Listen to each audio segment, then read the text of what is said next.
What's good, y'all? Welcome to Ready Tape. Today we're going to be talking about players going on the IR, players getting released, players retiring. We got so much going on with this team, man. The writing is literally on the wall. We got to talk about the tanking of this season. And I got one question for the nation, man. So y'all stay tuned.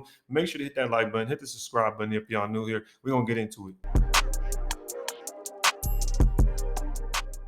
All right, man. First things first, we got two players. We talking about third and Renfro. We talk about Darren Waller going on IR. That's at least 4 weeks missed by these guys. 4 games are going to be missed. I mean, you talk about Darren Waller. The dude's already been out for what, 4 to 5 games at this point. And you think about last year, how he missed a lot of games. And we're not even going to get into the contract situation or the fact we could have traded him for some draft capital. But it really looks like that he's going to be tailored to going into the 2023 season. We don't want to risk any of these injuries. You talking about a hamstring injury that could be re irritated or whatever you want to call.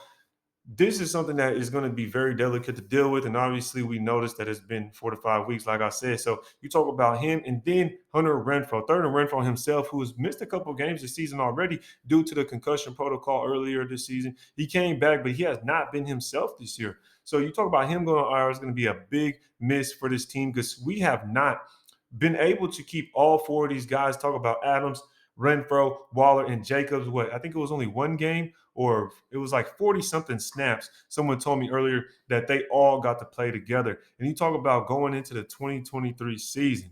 The writing is on the wall, like I said, y'all. This is a tank season. Like, I don't, and my question to you guys is it intentional?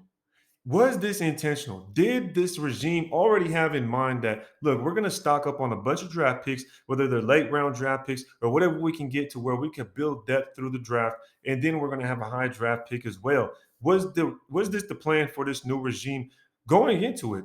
Or did they just not start the way they wanted to? We're at 2-6 right now, and we just didn't start the way they were expecting. And now they're at a certain point of the season that they're saying, look, we got to cut ties and we got to really tank and we got to go into 2023 really fully loaded. I mean, honestly, I didn't think there would be any excuses for this year. And people coming up out of the woodwork saying there's an excuse here, an excuse there. We don't have enough talent, blah, blah, blah, blah. And I didn't hear none of that beginning of this season. I didn't hear that in this offseason.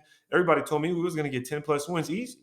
10 plus wins easy. And I was tripping for saying 9-8. And at this point, I would have taken 9-8, especially if it would have helped us push for the playoffs. But that don't even look like the case. So at this point, the writing's on the wall, and we definitely have to be tanking at this point. We're fighting for the 2023 spot, and that's what we're looking at. I mean, at this point, and that's where I could see some optimism. Honestly, that's the only way I could be optimistic because now I could kind of see towards what we're actually doing.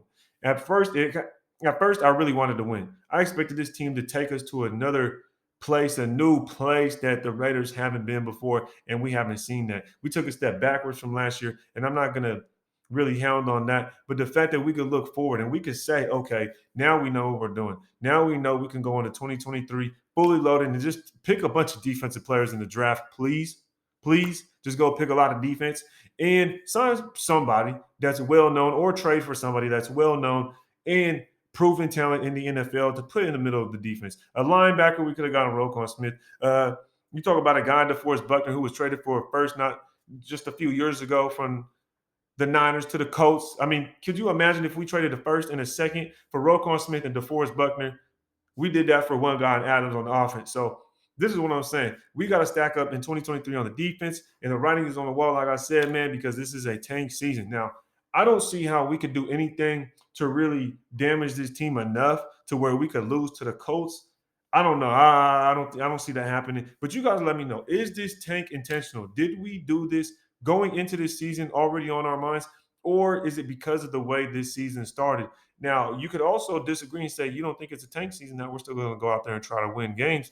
I don't think that's going to happen, honestly. I think that would be pointless. But at the same time, you guys let me know. Let me know what you guys think. Appreciate y'all pulling up, man. Don't forget to check out Redemption Brand if y'all want to check out some gear. Also, don't forget to hit that like button and subscribe if y'all new here. Want to see more videos like this, follow me on Twitter and Instagram. Appreciate y'all pulling up, man. Till next time, rate the tape.